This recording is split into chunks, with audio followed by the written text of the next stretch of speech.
भाई जो गुरु वचन पे डट गे, कट गे फंद 84 के। परमात्मा के लिए कुछ भी असंभव नहीं है। एक नगर के बाहर जंगल में दो महात्मा साधना कर रहे थे। एक 40 वर्ष से घर त्याग कर साधना कर रहा था, दूसरा अभी 2 वर्ष से साधना करने लगा था। परमात्मा के दरबार से एक देवदूत प्रतिदिन कुछ समय उन दोनों साधकों के पास व्यतीत करता था। ऊपर से एक देवता आता था और रोजाना वहां भक्ति और भगवान की बातें करता था। बढ़िया उनका टाइम पास हो जाता था। दोनों भक्तों के आश्रम गांव के पूर्व तथा पश्चिम में जंगल में थे। बड़े भगत का स्थान पश्चिम में तथा छोटे भगत का स्थान गांव के पूर्व में था। देवदूत प्रतिदिन 1-1 घंटा दोनों के पास बैठता, परमात्मा की चर्चा करते थे। दोनों साधकों का यानी भक्तों का अच्छा समय व्यतीत होता। एक दिन देवदूत ने भगवान विष्णु जी से कहा कि भगवान, कपिला नगरी के बाहर आपके 2 परम भगत रहते हैं। श्री विष्णु जी ने कहा कि एक परम भगत है, दूसरा तो बनावटी भगत है। देवदूत ने विचार किया कि जो 40 साल से साधना कर रहा है वो पक्का भगत होगा, क्योंकि लंबी लंबी दाढ़ी, सिर पर बड़ी बड़ी जटा यानी बाल हैं और समय भी 40 वर्ष बहुत होता है। देवदूत बोला कि हे प्रभु, जो 40 साल से आपकी भक्ति कर रहा है वह होगा परम भगत। अब प्रभु ने कहा कि नहीं, वो नहीं है। प्रभु ने कहा नहीं, दूसरा जो 2 साल से साधना में लगा है, भक्ति में लगा है। प्रभु ने कहा कि देवदूत, मेरी बात पर विश्वास नहीं हुआ। देवदूत बोला, प्रभु ऐसा नहीं है, परंतु मेरी तुच्छ बुद्धि यही मान रही है कि बड़ी आयु वाला भी अच्छा भगत है।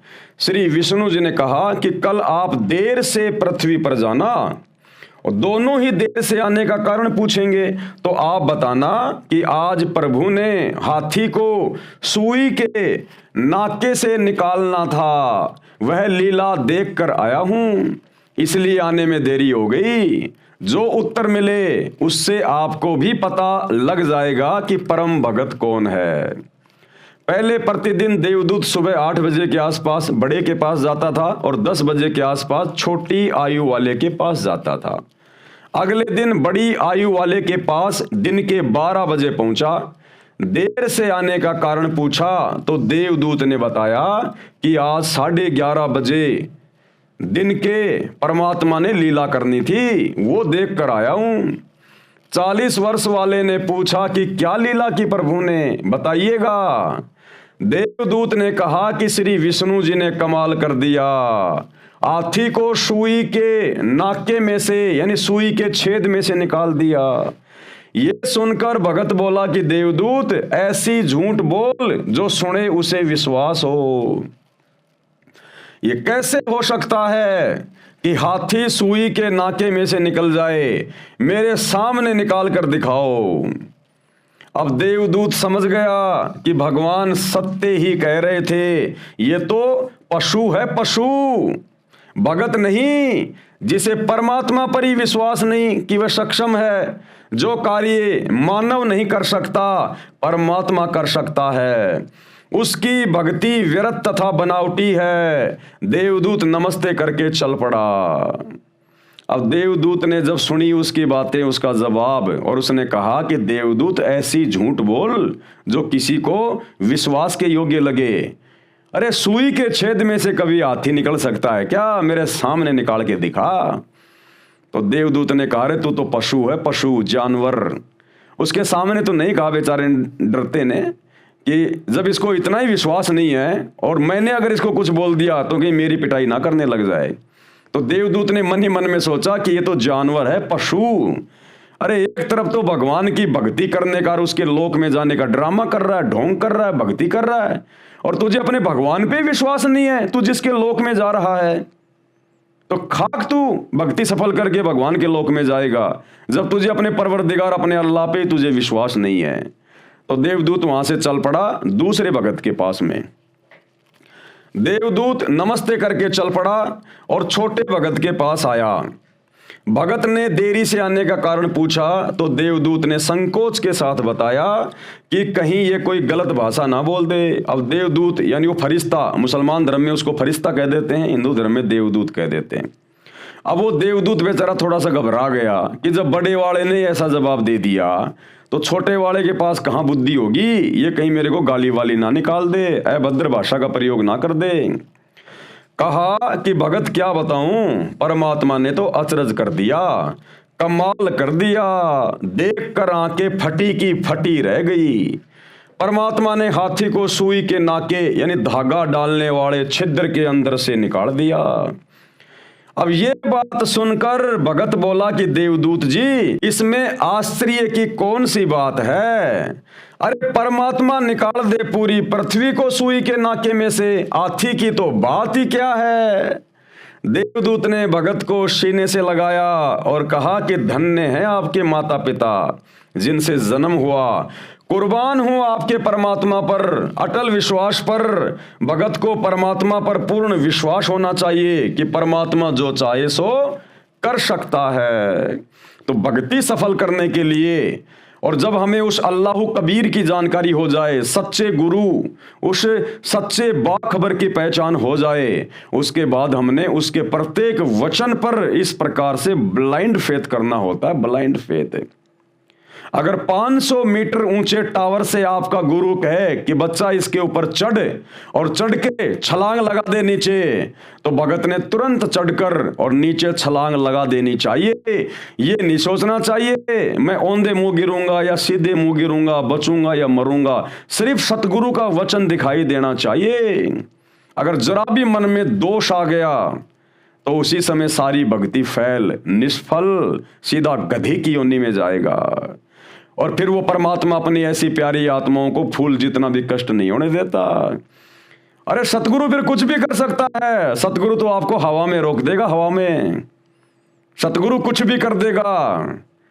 अरे आज से 300-400 साल पहले यदि कोई व्यक्ति ये बात कहता कि भाई 300-400 साल बाद में आगे जाके सन 1900 के आसपास और 1000 टन लोहे का जहाज और उसके अंदर 400-500 आदमी बैठा करेंगे और वो ऊपर आसमान में उड़ के जाएगा और 1 घंटे में 500-700 किलोमीटर की दूरी तय कर देगा, ऐसी ऐसी आदमी यात्रा किया करेंगे। अब ये बात यदि कोई 400 साल पहले बोलता तो उसको सबसे बड़ा मूर्ख समझा जाता, सबसे बड़ा मूर्ख। और लोग कहते ले भैया ये 1 रुपए का सिक्का, इसको तो उड़ा के दिखा दे, तू बात कर रहा 1000 टन के लोहे के जहाज आसमान में उड़ेंगे। लेकिन आज उड़ रहे हैं कि नहीं उड़ रहे भाई और बहनों?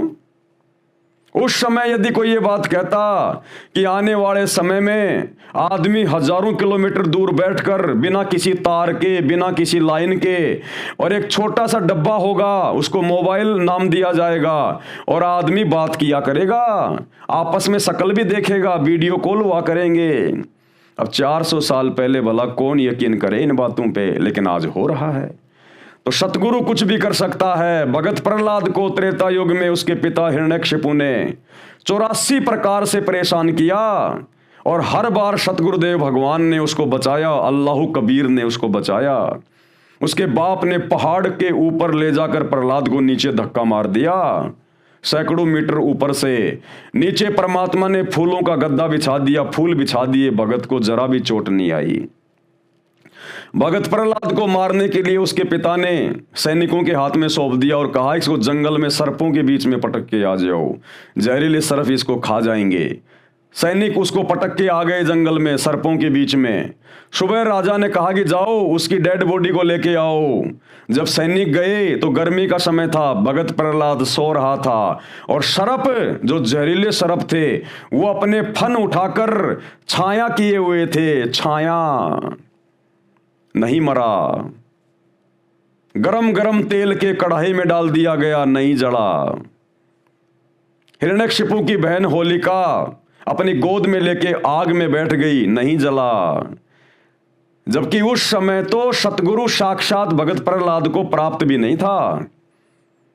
भगत प्रहलाद जानता भी नहीं था मोक्ष क्या होता है, सतलोक क्या है, तत्वदर्शी संत क्या है, और ना वो कोई यथार्थ भक्ति मंत्रों का जाप करता था।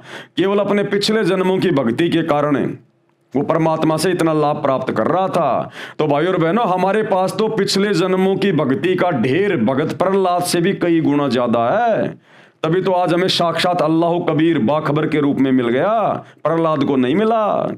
ये भक्ति से मिलता है परमात्मा, संस्कारों से। तो आप और हमारे पास तो पिछले जन्मों की भक्ति संस्कार का भी भक्ति धन ढेरों है, ढेरों, भगत प्रहलाद से कई गुना ज्यादा। और फिर वर्तमान में सतगुरु भी मिला हुआ है। कबीर अल्लाह की हम शरण में हैं, सतगुरु रामपाल जी की शरण में, और उनके द्वारा दिए गए सतनाम का जाप कर रहे हैं।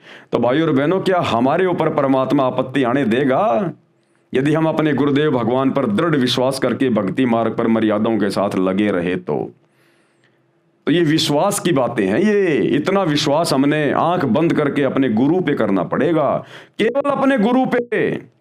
अगर हमारे गुरु का नाम लेकर अगर कोई थर्ड पर्सन हमें कोई आदेश देगा तो हम फॉलो नहीं करेंगे। थर्ड पर्सन के द्वारा दिया गया हम वही आदेश फॉलो करेंगे जो हमारे गुरुजी के ज्ञान से मेल खाएगा, हमारे गुरुजी की भक्ति मर्यादाओं से, उनके सत्संगों से जो मेल खाएगा हम वही मानेंगे।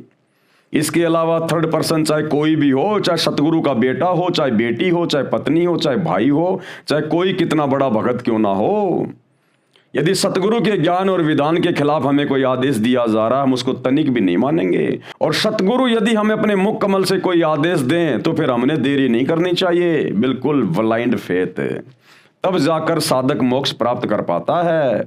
तो देवदूत ने क्या कहा?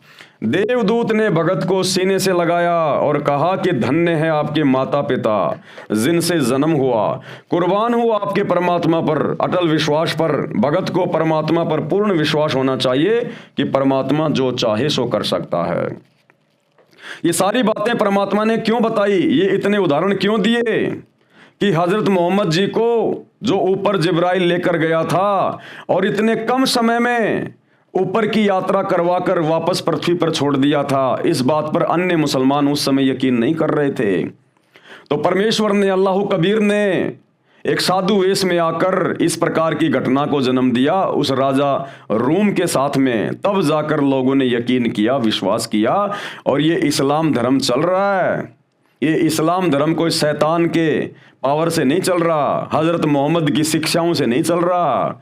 ये इस्लाम धर्म अल्लाह कबीर के आदेश से, उसकी पावर से चल रहा है, सतगुरु रामपाल जी परमेश्वर जी की समर्थता। जो गुरु बचन पे डट के कट गे फंद 84 के, कट गे फंद 84 के, कट गे फंद 84 के।